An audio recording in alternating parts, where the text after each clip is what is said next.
I'm Bob Byrne, author of Australia Remember When, and we're talking about and reminiscing with Colin today about some of his memories of the book industry. And in particular, Colin, I understand that you had quite an association with Colin McCulloch.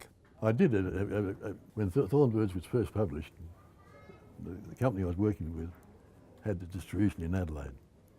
So I had the opportunity of going with Colin around all the bookshops, major stores, etc., in a promotion weekend.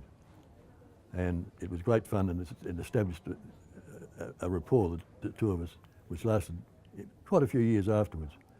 But once you went overseas and started living on the islands, I lost track.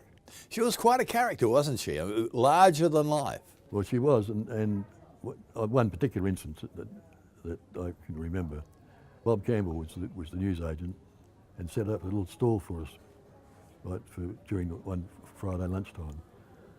And Colin dragged me one side halfway through and said, "Can you whip out and get a couple of long necks for me? I'm pretty thirsty." So I raced out and got a couple of long necks, and she downed the first one without even thinking about it.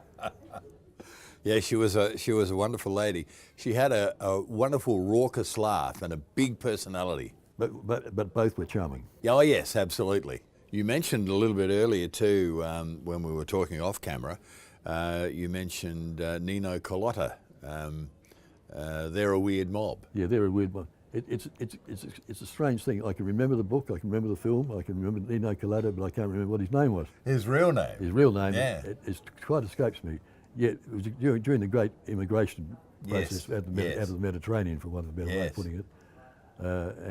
And They're a Weird Mob was a very factual statement about what life was like in Sydney. Oh, absolutely.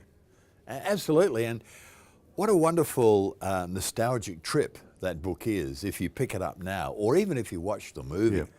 Yeah. You know, to see some of those great actors, but also, you know, the way that they spoke, the language. The language today is different, isn't it? Back in those days, the language, Australian language, was very raw.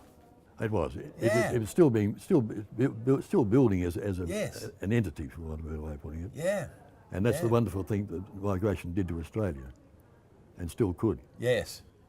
Is to change not only our speaking habits and our understanding of language, but our eating habits as well. Oh, very much so. Colin, it's been wonderful chatting with you today. Thanks for joining us today, and thanks for being with us and sharing those memories. No, I do. I thoroughly enjoyed it, and I'm sorry that every now and then my memory fades. Mine too.